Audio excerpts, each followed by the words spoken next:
আসসালামু আলাইকুম। মেহেরা nursery agro farm পক্ষ থেকে সবাইকে ধন্যবাদ। আমার অবশ্যই একটু ঠান্ডা লেগেছে, তো তাই কথা বলতে একটু সমস্যা হচ্ছে। দেখুন, এই সেই সালামভোগ, অত্যন্ত সুমিষ্ট এবং যার টিএসএস এর পরিমাণ প্রায় 22। অত্যন্ত মিষ্টি। দেখতে কালার তত ভালো নয়, কিন্তু ভিতরে একেবারে লাল টকটকা। খুবই দেখুন ফলনও বেশ ভালো। তা আজকে আপনাদের দেখাবো প্রুনিংয়ের মাধ্যমে গাছকে ঝোপালো করা। হ্যাঁ, আমার একটা ছোট ভাই উনি দেখতে চেয়েছেন যে প্রুনিংয়ের মাধ্যমে কিভাবে গাছকে ঝোপালো করতে হয়। এই দেখেন, এই এই এই যে যে ব্রাঞ্চটা উঠছে, এই ব্রাঞ্চটার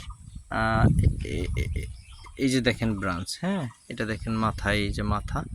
আপনি মাথা থেকে কাটবেন না কখনোই, আপনি কাটবেন এই যে পুরাতন একটা গিট আছে না, দেখেন এই যে এখান থেকে কাটবেন। এখান থেকে পুরনো গিটটা থেকে কাটলে আপনার নিচের যে গিট আছে, এই যে নিচের এখান থেকে আবার অনেকগুলো কুশি উঠবে। হ্যাঁ, দেখুন আমি কেটে দেখাচ্ছি।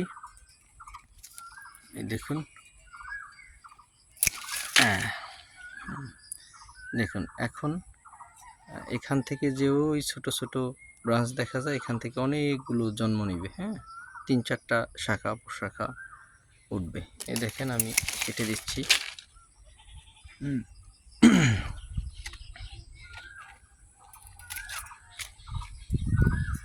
এই যে আপনার এইখান থেকে যে ব্রাঞ্চ আছে, এই ব্রাঞ্চ থেকে 3-4টা উঠবে। ঠিক আছে, মাথাটা একটু রেখে কেটে দিতে হবে। ঠিক আছে, তাহলে ভালো থাকুন। মনে হয় একটা পাকা আম পড়ছে এইমাত্র। আর দেখেন, গ্রাফটিং করতে হলে দেখেন এরকম মাথা হবে না। হ্যাঁ, আপনার মাথা হতে হবে যে ব্রাঞ্চটা বের হবে এরকমই। দেখেন মরা তো রফিকুল আমার কাছ থেকে একটা কালামভোগ সালামভোগ এগুলো নিতে চেয়েছেন, দেখুন মাথা নেই একটারও।